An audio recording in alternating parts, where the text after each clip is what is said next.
Now, yes, I'm here. Okay, Thank you. Commissioner Gormley, I'm here. Commissioner Christensen, Here. okay, and Commissioner Fuchs is not here as of yet. Okay, thank you.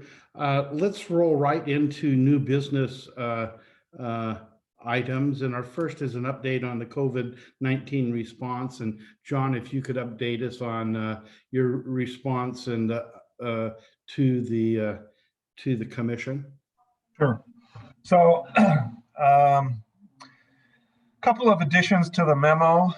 Let's see, we're working with a contractor right now to complete the Fox Ridge building. We're going to have a crew working, one of the line crews working out of Fox Ridge.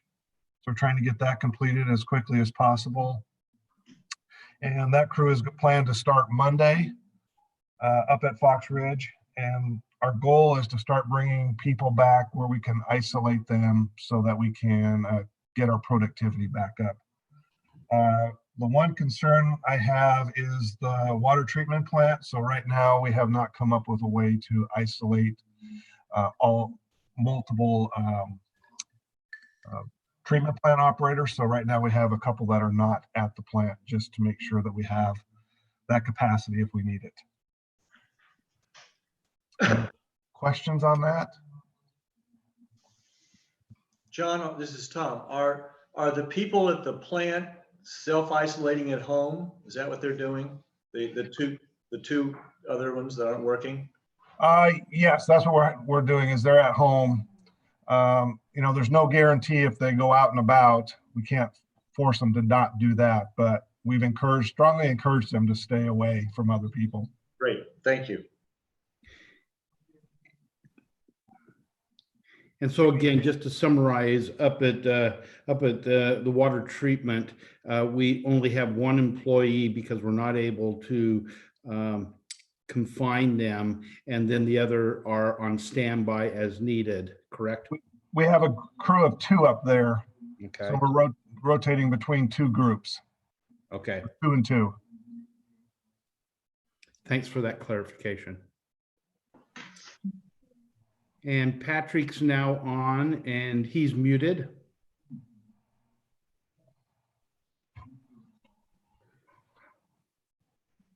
Good morning, Patrick. Morning, guys. How you doing? Good morning. Any other questions for John just on the update? Hearing none, let's move to item number 2, which is our investment update. And so Mark, we'll turn it over to you for a review of your update and where we're sitting. Thank you, Mr. Mayor. Yeah, so with the event going on, we wanted to provide the commission an update on our investments and with all the changes in the market. And as you can see from the staff report that I provided, certainly we have been impacted by the changing market position. So that was part of the staff report, and then the other part of it was certainly we're watching this closely, and we thought that maybe the commission would want to also watch our investments maybe at a different level than previous, and our investment policy allows for an investment committee if the commission wanted to do that. So that was part of this as well. So as far as investments go, we're invested in the short-term fund and in the intermediate fund. The intermediate fund is the fund that's experienced some significant loss. When I wrote the staff report, we had information up to the 24th. And our loss for the month of March was at 141,000 at that point. It's actually over the last 2 days, so there's a day lag when the reporting happens. So I've got the 25th and 6th now, and we actually came back $63,000. So our loss is just under 80,000 for the month right now. So we're going in the right direction, and that's clearly kind of the result of what the market is doing as well. So anyway, so we'll continue to watch that. you can see the losses by day, or the earnings or losses by day for the month of March, provided that in the staff report as well. And even with the loss, when you compare that in terms of a reduction of our earnings, or of our total investment in the intermediate fund compared to what the market has done, it's a pretty, the drop is not nearly as significant. It's about 2% versus around 30%.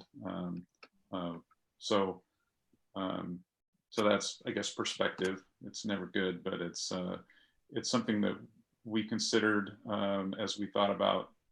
We certainly thought about, should we be looking to move money out of that fund? There are some challenges with that, given that we're close to the cap in the short-term fund. So we would have to move a lot of it to checking, and then sort out what to do with it from there. But as we thought about it, that money is all light fund money. We don't have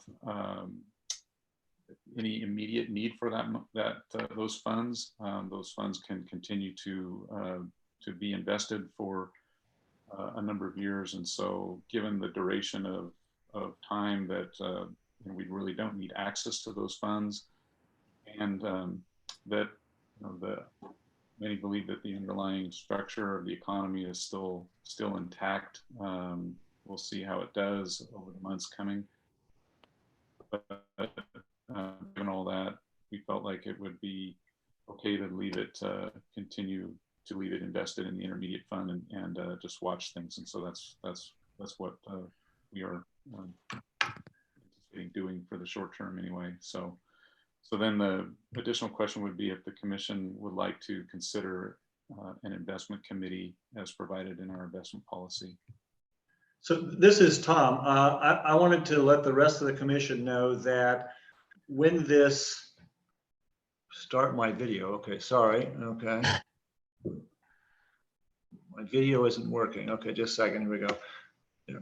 So I want to tell the rest of the commission that when this first came up, staff reached out to me to let me know what was happening. And I agree with their decision.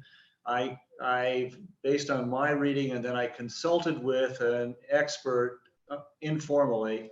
And part of this, part of it is treasury. So we're not really worried about that. There's no certain place to put the money. And the second part is that, as I understand it from my reading and from talking to this professional, much of the other part of it is just the market for commercial paper just got all, I don't know what the right word is, kind of it froze almost. And that's, the Fed has been making major efforts to go in there and buy commercial paper and make this work. So it seemed to me, I agreed with staff that it seemed like that if we had to have the money yesterday, A, we shouldn't have had it in this fund, but B, if we did, we should take it out. But otherwise, we should wait until the market straightens out, and we should do okay. There is some risk. There's the credit risk for the various pieces of commercial paper. But if you look at that sheet they gave us, except for treasuries, nobody is a very large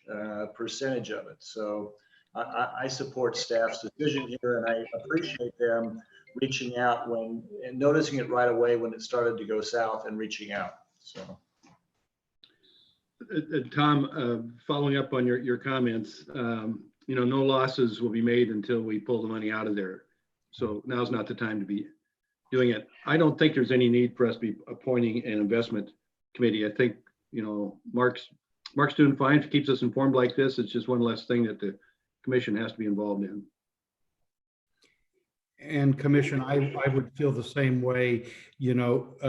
We have diversified ourselves in our conversations before. These longer term investments that we have are probably, as Tom indicated, is secure. There's much less volatility in that. We're in it for the long look. If we needed to go 5 to 10 years, I think we're in a position to do that. And all indications are it may take us a little while to dig out of this economy that could continue to put strain on the markets. But in the long run, the indication is to hold your ground, because as Ed says, the minute you pull the money, that's where you have a loss. Right now, we don't. Any other comments?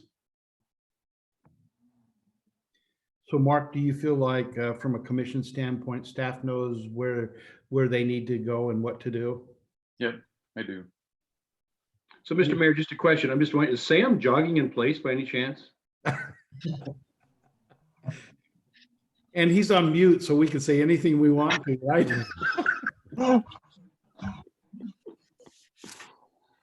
Okay. No response. Okay. Any further comments on the investment update? Thank you, Mark. Thanks, Mark. Thanks. Yes, thank you. Let's move over to item C, customers helping customers, the CHC program update. And either John or Sam could update us on that. Sam, you want to start? Sure. So, can everybody hear me? Yes. Okay. So at the last meeting, this was raised, customers helping customers, and the state of the fund.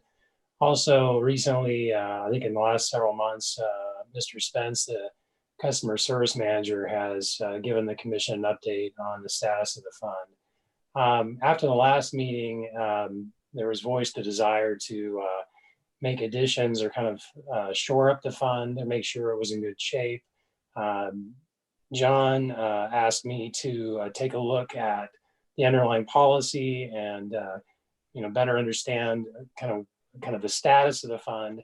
So you can see in the memo that I've drafted over the last several days, I made an attempt to kind of go back historically and take a look at the fund where it was established in '98 as just a customer donation fund. It was changed in 2007, where the commission started making contributions to the fund. And then you can see in the very last page of the memo, you can see John's most recent direction to St. Vincent de Paul, which is the current third-party administrator of the fund. You also see in there the 1998 policy itself as it was adopted by the commission. And you see a draft of a revision that's been prepared over the last couple of days. I'd like to thank Commission Chair Tankersley for his help in reviewing drafts of that update and giving us feedback. What we've attempted to do is in the revision to the update or revision to the policy, we've attempted to capture how the fund currently is working. We've also attempted to incorporate some language that would allow a couple different things. One, provide for a relationship of electricity and water and how money is drawn from the electric fund and the water fund. That's something that was not well addressed in the original '98 policy. It was originally written simply as an electric program. Over time, it was really mutated into an electric and water program.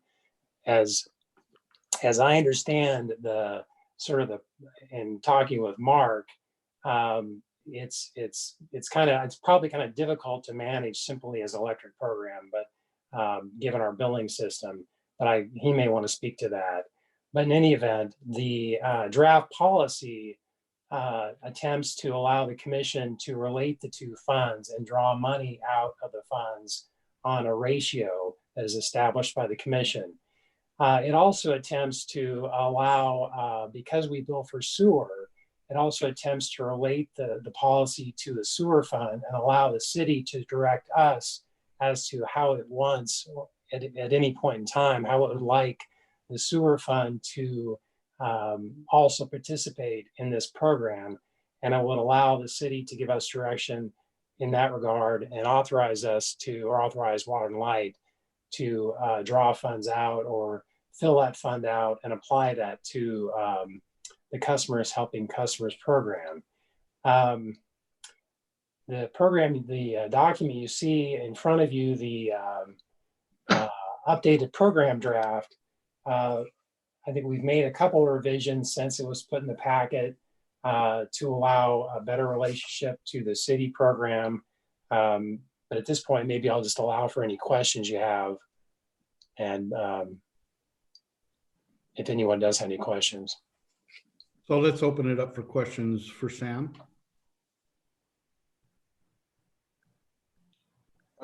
This is Tom. I have a comment. First of all, this is a lot more complicated than it seems, and Sam really did a good job of kind of putting the pieces together with the help from the rest of the staff. The reason for the ratios is it would be a billing nightmare to try to figure out each customer's exact water and electric portion of their bill that we're contributing to, so which fund it should come out of. So I think Sam agrees that it would be, we're doing our job of not cross-subsidizing, keeping the water funds for water purposes. If we just set the ratio and say normally, if I look at these numbers, so normally, I'm gonna make up some numbers. So if a bill is normally 40% electric, 10% water, and 50% sewer, then if we help that customer of our half of it, the city might pay for half for the sewer. Of our half of the help, we would say 40% would, no, 80% of our half, or 80% of what we contribute, 40% of the half would go to electric, and the other 20% or 10% of the half, whatever the numbers are, would go to the water, would come out of the water fund. So we're making a good faith effort to allocate correctly and not cross subsidize. And it's important, I think, that we coordinate with the city, because if we pay part of their water bill and if we pay part of their power bill and part of their water bill, but nobody's helping them pay the sewer bill, and there's a complication of what do we do then? Do we cut them off? We're not cutting off now, but what do we do to help them? So this is a more integrated system that I think really makes a lot more sense, and brings it back up from the beginning one. Now, Sam, you had an additional revision, right? Right. We had there was a couple of revisions. One in the solicitation paragraph, we added the word normally. Donations will normally be solicited primarily in the form of monthly pledge agreements. This will allow us to provide for other types of donations. For example, somebody may want to make a one-time contribution.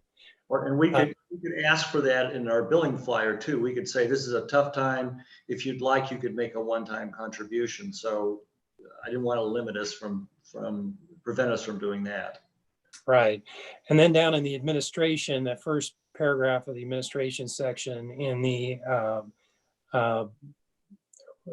right before the last sentence, so right before the CHC program, water and electric, we'd insert a sentence there following, it would follow this sentence: Water and Light may administer a similar program authorized by the city to credit customers sewer charges from the city sewer funds collected by Water and Light. Then we'd add, in addition to that, with the approval of the city, such amounts credited to customer sewer charges shall be deducted from the next payment of sewer charges made from the Water and Light to the city.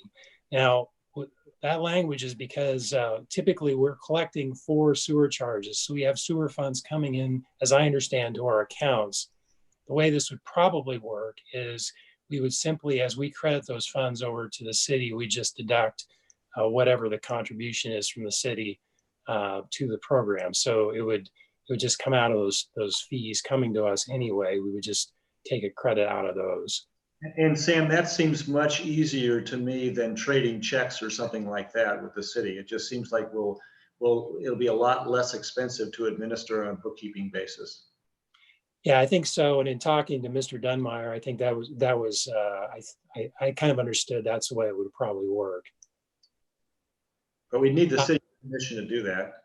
Right, and the city would have to direct us. The policy would require city approval. We don't have authorization or authority to spend sewer funds, so that would all be dependent on the city's authority and direction.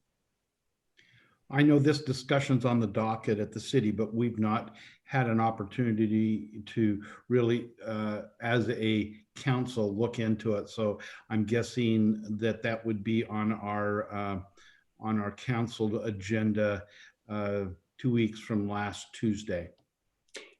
Right, and I guess just addressing the what you have in front of you on the screen is a sheet that Mr. Dunbar put together, and I think you can see for simplicity purposes, he broke down and rounded the percentages, electric, water, sewer. I think consistent with the policy, if the commission is to adopt the policy as it is in this form, as revised or as revised by the suggestions I've made, what we'd also need the commission to do is give us those ratios or adopt the ratios as presented on this document. I'd also just indicate that the match for match at the bottom, you'd want to decide if you're going to continue a one-to-one match. I think the way that would play out, as I understand it, is if it was a one-to-one match, as a contribution came in at $1, the electric fund would match $1. The water fund on this ratio basis would match 25 cents. It seems like for the city could then independently choose a match level, whatever match level it wants to do. I think it could do that independently. It could use the same matching formula that we provided, or some fraction of that. And then, so Sam, to make sure I understand that part, the suggestion from staff is that we adopt a ratio that is, should we adopt it now, the 55, 15, 30? Is that what we're talking about? Right. I think that would be, if you would adopt it, and maybe Mr. Dunbar can chime in if I'm getting this wrong, but I think those would be the rough numbers. That they're, as you can see, the numbers are rounded to those kind of more simple fractions or percentages. But for the policy to work, I think the commission would need to adopt ratios, and we'd be recommending those, and then also give us tell us if it's going to be a 1-for-1 match or some other ratio match, and that would operate the policy. And Could I just ask us to do a pause for a moment?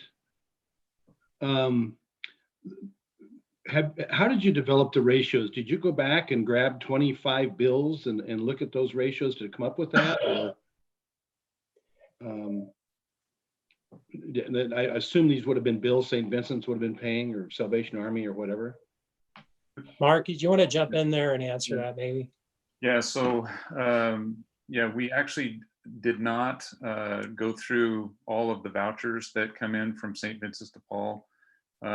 We talked about trying to do that. There's just, it looked like it was just going to be very, very difficult and very tedious and time consuming to look up each bill individually. We wanted to at least go back a year and to try to give us ratios of the vouchers that came in. Without being able to do that, we thought the next best thing to do would be to just isolate residential utility customers and look at the ratio of their charges for electric, water, and sewer. And so that's what you see there, kind of in the top of the spreadsheet that's on screen.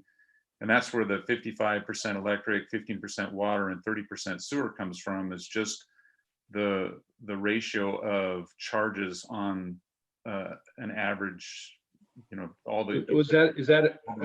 That's just across the board with all customers in? That's across the board, all customers, all residential customers. Okay, so let me just question that, because my experience has been these folks that need this assistance are often in homes that have a little or no insulation, and electricity is what puts them over the top trying to pay big electric bills. So I guess I would challenge these numbers if they haven't been validated with really knowing you know, where the money goes that we pay St. Vincent de Paul. I'm not trying to create a whole bunch of work, but we're gonna, Maybe I can help here. This isn't how much we're paying. So if a customer is eligible, we're going to pay the bill or whatever the portion of the bill is under the policy. This is just where the money to pay for it comes from. but you're allocating it based on the ratio of electricity to water to the sewer bill, right? Yeah, we are. And I think you're probably right. But I think that in terms of the dollars involved, it would cost too much to be more accurate as to what, so maybe the electric should pay a little more than the water, maybe, but it would cost too much to determine what those numbers are. So if you were not paying the customer's full electric bill because of this ratio, I'd say, no, we've got to fix that. But you're paying the full, is it the full bill or whatever the number is? You're paying Full utility bill. You're paying that portion, the full utility bill or up to the max. There is a max in it. But it's just which pot the money comes from, and I think you're probably right, but I think that it would cost too much to go through all those and determine it unless. Well, I don't think you need to go through all of them. It'd be like an audit. You grab 10 bills or 15 and just see what it is. I think you're going to find out that the electricity, especially in the winter, is where these folks struggle. They just can't make those $200 a month electric bills. But Ed, I guess. I mean, so your concern is that we are very careful not to cross subsidize the funds, right? Well, I mean, we're getting the city involved in this too. So the sewer in the end often, I mean, yeah, I am. I'm disappointed we don't have actual data. That to me is not good policy. I'm not trying to be critical, but you know, you've asked me for my input and here it is. You know, obviously we're trying to get this done kind of on a quick timeline. So these are based on gross revenue figures. And I guess I would agree with what Commissioner Tankersley said. I guess what we could do in our next rate process, we could ask Mr. Beauchamp, theoretically, I suppose, to take a look at it. But that'll cost a lot of money. If this is a lot of work, why are we changing what we're doing now then? What's wrong with how we're doing it? Ed, as I understand it, there are a couple of problems. One of them is we don't have any provision for the city contributing for the sewer bills. Right. The second problem is that we are paying it all from electric now, right? That's correct. That was a conscious decision, I mean, years and years ago. So, I mean, are we talking about hundreds of thousands of dollars? Or are we talking about tens of thousands? Well, these are the donations people give us, right? And they're in our matching. So correct. So I mean, what's our gross dollars we're talking about here? 50,000 a year? I mean, just a second. Sam gave it to us. Yeah. It was in like a high. It was 30. It was 19,000 in 2008. Went up to 42,000 in 2014, 45,000 in 2017, and down to 32,000 last year. So I just think, Ed, that it's important that we have water contribute something, but I don't, given these numbers, I don't know that it's worth spending the money on the bookkeeping. well, I mean, there's been a bunch of money spent on it already. So, but the point I'm trying to make is this has been going on for years. I'm really familiar with a lot of this, and it's the electric bill that just put these poor people over because they have no insulation, all electric homes, and away we go. And I don't think it was ever the intent for the city to have to put money in, which is, I guess, fine. But I mean, Scott, have you got this approved yet by the city? I mean, Ed, what happens to the sewer bill? what's that? What happens to the sewer bill then? Well, somebody brings their bill in, we pay the whole thing. That's the money was donated to help people, and Because they to bring the their normal, utility bill in to get paid so they don't get cut off. to the normal customer, this is all one fund in their eyes. They don't know that the city's doing sewer and Water and Lights doing water and electric as I'm out talking to people. And it's the same thing with the donations. It's donated to help somebody in need to get their utility bill paid. I'm sorry to belabor this thing, but I mean, it's a fairness issue. No, I'm just a little confused though, in that, and what I just heard you say is, well, electric should pay all of it. But then I also heard you say that maybe the electric's not quite paying enough. So I mean, if Well, at this, on these ratios, I don't think it is. If you're trying to get it down to a ratio. These are people that either say, who is it now, Sam? Is it St. Vincent that's handling the payments, or is it Salvation Army? The payments actually never leave our offices. St. Vincent, all St. Vincent is doing is qualifying the applicants. Okay. Now all processing goes through our office. So when we make donations, I don't think people, they're donating money to us to help pay the bill. So I'm sorry. I probably. but we're also matching it with money from ratepayers that don't donate. That was a conscious decision the board made a long time ago. I mean, Which I think we should keep doing. so nobody's ever complained about it. So I don't think we should even, it's a philanthropic thing we do. I know the cities over the years tried to do things with sewer bills being big in that, but I don't know if we, I know, it's in front of me and it's about numbers, and I would think the ratio give me 15 bills and I'll give you the ratio. But Ed, why do you think 15 bills is going to be more accurate? I mean, I agree with you that electric bills probably tend to be higher. Although some low-income people can't afford to fix their toilets either, and so their water bills may be high. Exactly. So and hopefully they're not watering lawns at the high rate in the summer that affects both water and sewer. if we talk to St. Vincent de Paul, I think we see these in the winter more. I mean, Sam would know. I mean, when do you see these, Sam? Do you see these middle of summer, or is it winter more? Actually, I don't know, because I'm really not involved at all in the program. It would be Mr. Spence, our customer service manager, that actually interacts with the applicants. Well, Ed, I agree that it appears that the electric is probably higher, although a fair number of low-income people have had full weatherization as well. They may not be the ones that this money goes to. We don't necessarily know that. My experience has been these are people living honestly in homes that have, their balloon style construction and mobile homes for the most part. But that's been my experience in dealing with these people firsthand. But anyway, I'll shut up. I don't want to upset the apple cart. Would you like to change the ratio to?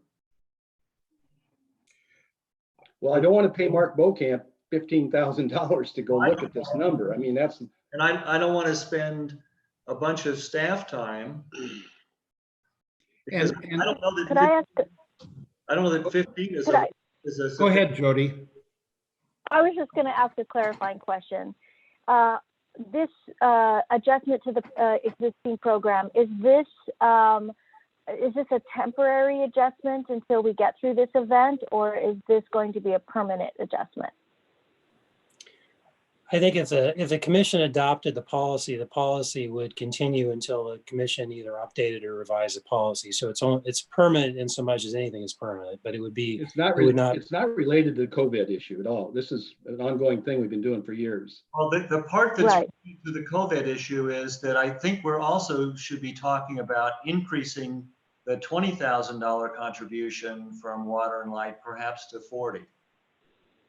So that we have more money and maybe changing, and that's why the match ratio is there too, and maybe changing the match ratio. So maybe for this year, I mean, we could adopt this policy with or without an adjustment to the ratio, as Ed suggests, and then maybe change the match to 2-to-1 and increase what we're paying from 20,000 to 40,000 and make that for this year. That way we're helping people now. There's more money to help people now when they need it. And that's what drove this. I think that's why staff started looking at this in the first place. So Tom, I don't have one of my bills in front of me, but I think the ratios I'm looking at are almost like what my bill looks like.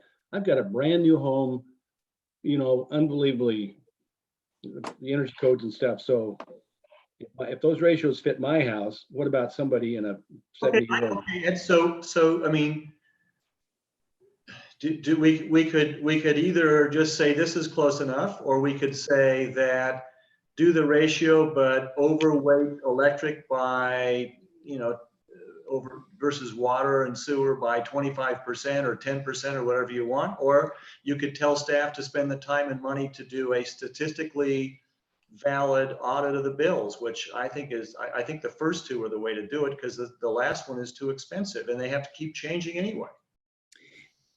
And I would submit that, if we could take 25 bills, if we knew 25 customers that St. Vincent's de Paul helped, and if customer service could download their bills, someone like myself could take a look at that and get a very fast sense of what Ed's talking about. That might take a little bit of staff time, but I'd be willing just to sit down. It's something that I enjoy doing. I would do that. But I think, Tom, you're absolutely right that in what we're facing going down the road, we need to step up our contributions. And so whether we stay with where we are right now and we do a little bit of research, I'd be willing to put additional work in to relieve the staff of that. Scott, all you'd need to do would be to go get the file on Yeah. the bills that have been paid. Absolutely. And it would be any big deal. So And I'm willing to push this through and get it done with. Tom, you've worked on it. I'm not trying to. No, it's important. It's an important discussion. Yeah. Well, but we need to get this taken care of at the moment. And when Scott's research comes back, then we can revisit it. And I may be totally wrong. So what if we did this? What if we, I'm just going to tell you what the motion might be, and then we can talk about it some more. I move that we adopt the changes to the policy with the exception that we set a specific ratio and that ratio be determined by the mayor and staff based on a sampling of the recent history of these bills. And I don't know if recent history works, because obviously it's all going to be electric now because there's not much water in the winter, but I don't know when they are. So you're going to have to go back over the year, I think, right? Scott would know by looking at the bills, but let's just leave it as presented. We can pass it, and then Scott, over the next month or two, looks at the bills, comes up with a ratio, and then we come back and revisit this. Okay, so I changed my motion, and I move that we adopt the revised policy, including the revisions that Sam talked about that are not in the packet here, and that we change our matching from the current 1-to-1 match for the rest of this year to a 2-to-1 match, and we increase the maximum contribution of water and light for the current year from 20,000 to 40,000. And I guess the question is what the current year means. I'm thinking calendar year, but does that mess staff up? Do we need to have it be fiscal year? I don't think so. We can make the adjustment, the ratio for the rest of the year and then next year. Okay. I would also add on our back to Ed's comment, we probably want to go back. We may not want to go back this year. We want to go back and look at a year where we had a colder winter. So we may go back to 18 or some year where we had a higher number of days where we had Bigger heating load. exactly. So just my understanding would be that we would act on this motion, and as Ed suggests, the mayor and staff would come back with a recommendation to fine tune the ratio. But the idea being that this ratio is the best we can do right now in the emergency, and they'll come back and we'll fine tune it next meeting. I'll second the motion, and again, the research that Scott would do would either validate the numbers or, it'd give us I think some better information. That's all. I think it will. Yeah, I think so too. So we have in front of us a motion, and is this a resolution, Sam, or is this? no, this is just a motion. And as I understand the motion, the ratio you're referring to is that which is shown in that sheet in front of you, that 55, 15, 30 ratio. That's my intention. So Chair Tankersley, Sure. So Yes, yes, sir. So if you look at the data though, the last year of donation was 10 grand from customers. Your 2-to-1 then gives you 20 grand of match, it would look like. So you're not even getting close to your 40 that you would. And it looks like the ratio of, or the trend of people donating has been declining for the last 3 years. Right, and I suspect that that has something to do with the recent homeless crisis in McMinnville, and I think that this may spur donations on, and I would hope that maybe staff would put something in the bill folder or the newsletter about, you know, people can make one-time donations as well, and that we've taken this action. So I would hope there'd be more checks coming in as well. More charitable giving. Yes. Which seems unlikely given what's occurring now economically.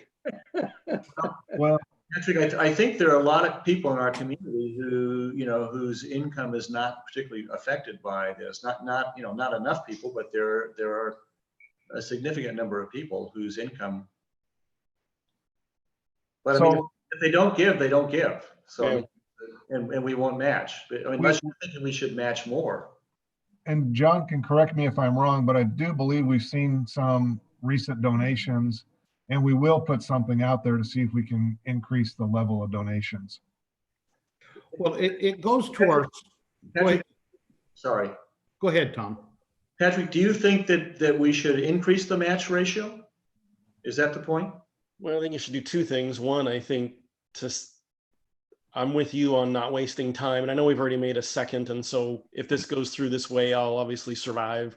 We should just bump up the ratio on electric to probably 65 as opposed to 55. That recognizes, Ed's analysis.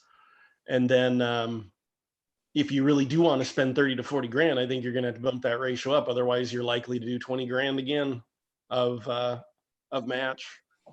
But yeah, well, okay. So I would be happy, with the permission of the second, to amend the motion to make it a 3-to-1 match, if everybody's good with that, and then up to 40 grand, right? yeah, up to 40 grand. Yeah, I'd be fine with that.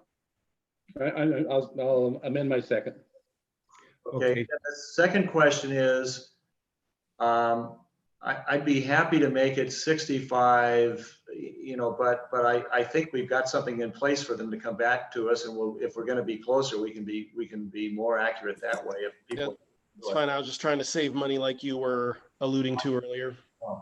but I think the mayor and Ed feel strongly enough about it that we ought to let them do that. Yep. Let them That sounds good to me. Scott's retired. He's the numbers guy. He'll enjoy it. He said he would. I'm not doing anything right now, right? But I think this is important. It wouldn't take much time, and it's kind of spreadsheets are my hobby. Okay, great. And Patrick, I like the bigger match, and that's another way we can encourage donations. So if somebody makes a donation, it gets matched 3-to-1. So Agreed. One other piece that's not a part of the motion, but I think it's very important that we've talked about. As we do this, I think we need to get the information out, whether it be through the newspaper. I think we need to tell our story. And I think if people see us being generous, they may be more generous also. Commissioners, if I might say something on the ratios that are being discussed, the 55, 15, and 30, that ratio, that's just the ratio that represents the residential bills and the distribution by utility. Mm-hmm. The ratios, when you go down a little farther in that spreadsheet, really, I think what the discussion has been is the ratio then of each of water and sewer to electric. So that's where you see the 27 and 54%, and then rounded down to 25 and 50%. So I just wanted to make that statement in case that wasn't picked up by everybody. So right, but we do need to separate water and sewer when we do this, if the city is going to participate, right? yeah. The contribution, yeah. Yeah. Right. Okay. And as I mentioned, you guys have been on the leading edge of this discussion. I'm sure John's reached out to Jeff, and I've heard Jeff speak about this, but it has not come to the council in any meaningful discussion at this point. Yes, I've reached out to Jeff, and I think he's planning to bring this back to the council. Right, and as I indicated, that would be 2 weeks from, 2 weeks from last Tuesday, our first meeting in April. So if the discussion, any more discussion, I think we've had the motion and the second amended. Everyone aware of what that looks like? Yes. Yes. Okay, so I think we'll just do this by a simple vote. All in favor at our helping customer program to be amended to our discussion in the motion. All please indicate by saying aye. Aye. Any Aye. opposed? Okay, so we have a 5-0 in favor of changing our helping customer program. Great. Thank you for the healthy discussion on that. Yes. And Scott, I would hope the city can, if we're putting in 40, I'd hope the city puts in something roughly proportional, which would be somewhere between 20, I would think. Okay. Again, in our discussions, I'll follow up with Jeff today or Monday and see where we're at. Great. Thank you. Wow. That now takes us to item D, consideration of crediting late charges during emergency. And I've got either Sam or Mark on that. I can take that, Mark, if you want. Okay. So this issue came up after the last commission meeting in relationship to the suspension of disconnection. It occurred to staff that when customers come up on disconnection, certain late charges, delinquency fees kick in automatically through our system. These include late charges to delinquent payments at the rate of 1 to 1.5% per month, and also a delinquent processing charge at $22.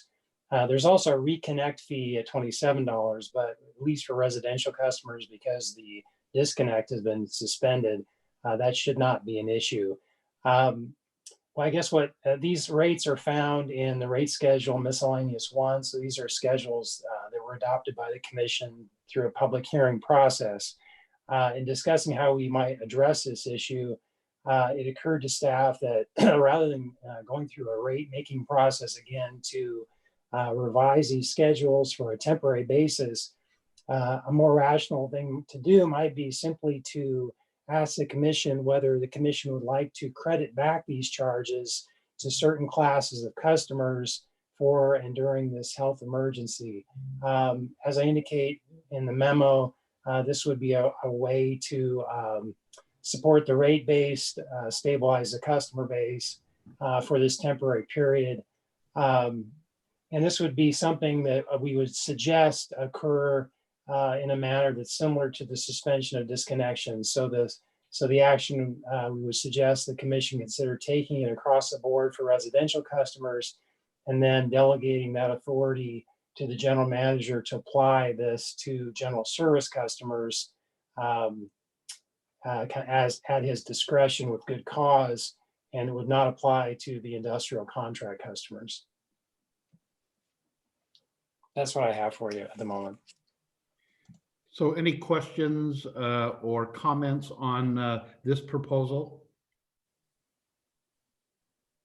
Makes sense to me. This would only go, Sam, during it'd be a temporary measure during the time that the disconnects were taken. Right, during the health emergency. So it would cease once the commission has a 60-day health emergency in place. So which terminates on May 16th, which is actually before the May meeting. So we may want to address that in the April regular meeting, depending on what the situation is. But yes, it would just be for that time period. And as we know, the county now is in a state of emergency, the city and the state, and those would be some indicators, I think, also to earmark when they go out of that state of emergency.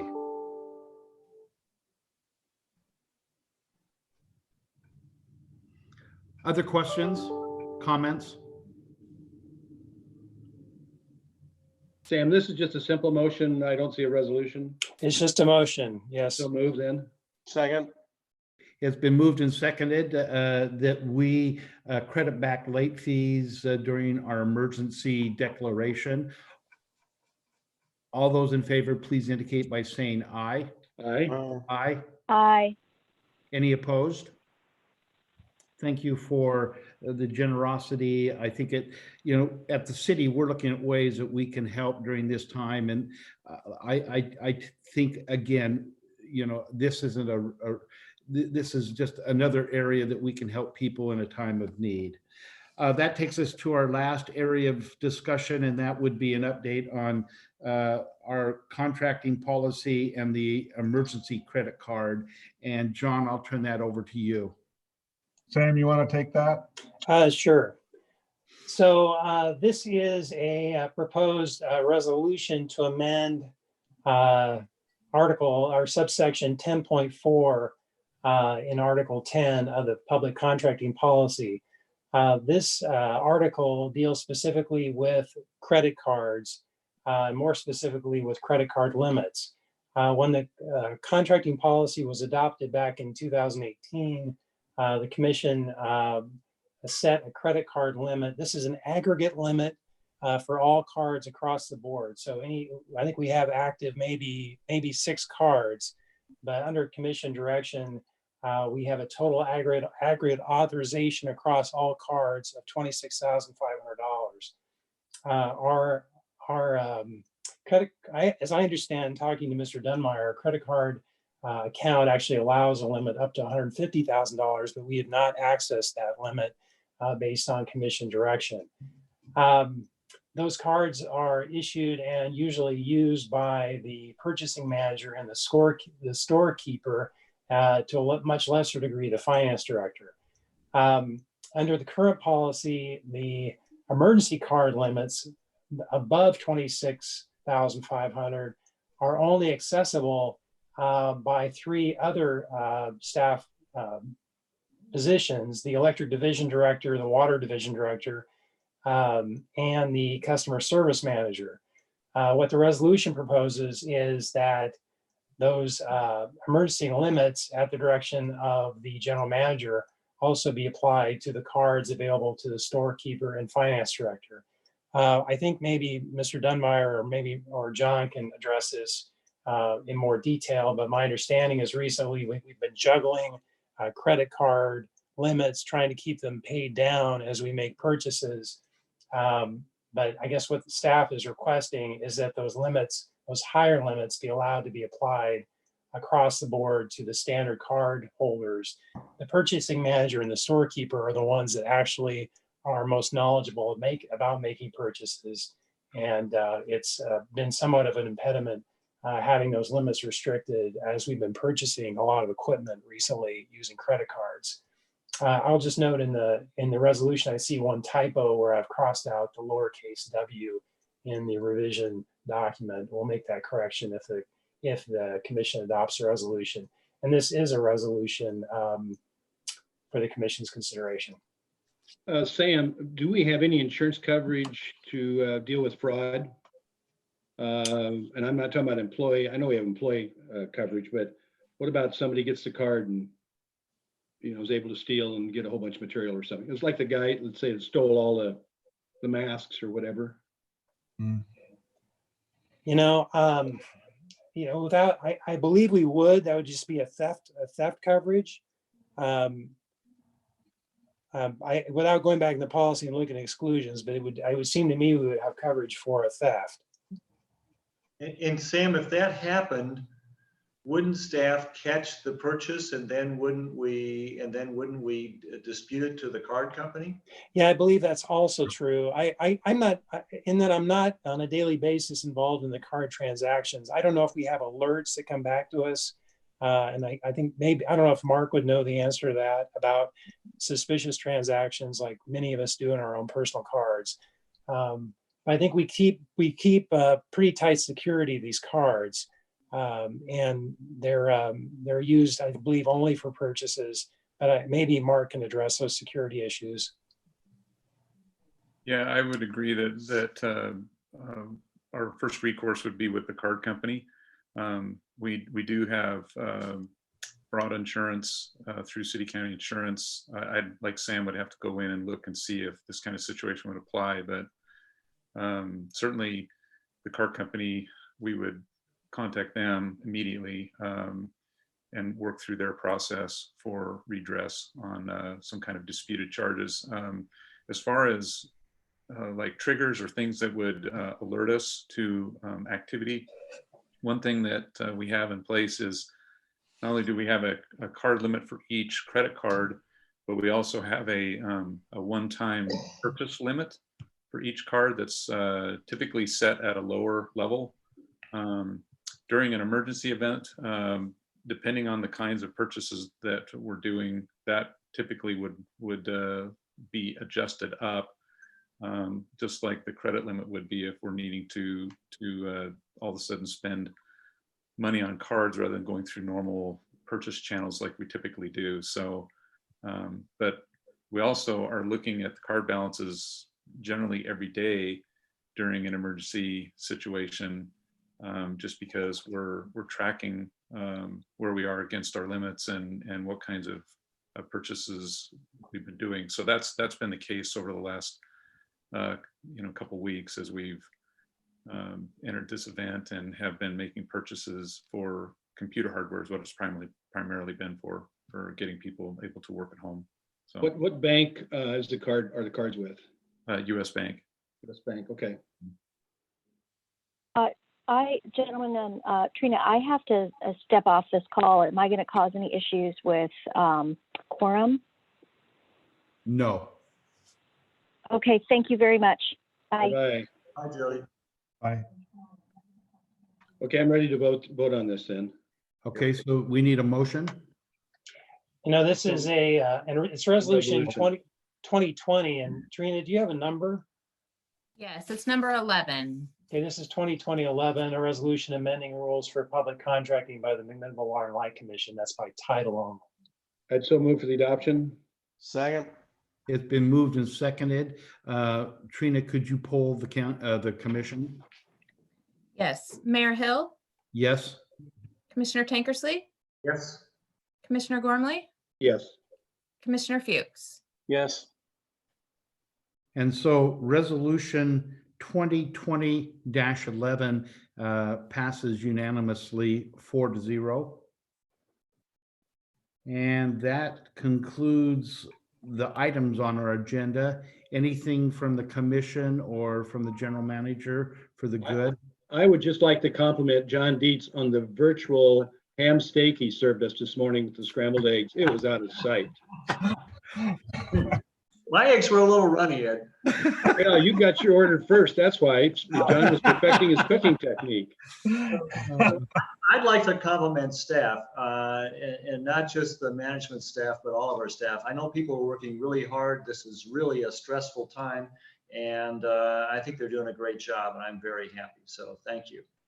My So- compliments to Sam on being able to conceal. He's ran 4 miles through this meeting, so it just makes it look so easy. Tom, if you and I could do that, oh my goodness. Look at us. Yeah. Well, the other person who needs an award is Trina for not muting us during the thing. Trina, you know you have that capacity. You can shoot us into oblivion too. So I'd like to compliment the new IT director, Thad, on getting the Zoom thing going. I was fiddling around with some of the statistics, and for 8 or 9 video feeds, it's only 2 megs on our laptops here. And that's some pretty cool, very efficient way to communicate. And so I just really appreciate Thad's efforts in that regard. Absolutely. I'll tell you from my perspective, having a city council and now a commission meeting on Zoom, it is very effective, and the meetings seem to run a little better from my perspective. So Don't encourage me. if you get used to using Zoom, you can go into one of the features and you can create a background. Absolutely. And so one of the groups I'm with, the gentleman running that has a golf course bunker and green. It looks like he's sitting on through the whole meeting. It's really actually kind of annoying, especially when you see it raining out. Where are you? Are you in Palm Springs? It's just the background. He wouldn't tell me for a couple of days. Finally, he told me it was a background. Well, thank you, everyone. Okay. We've been able to handle this within an hour, almost to the minute. So again, thank you, and we'll wait for updates from John and any other things that need to come before the commission. The chairman looks as handsome as ever. Sweet. Thanks, everyone. All right. Bye. Bye. Thank you.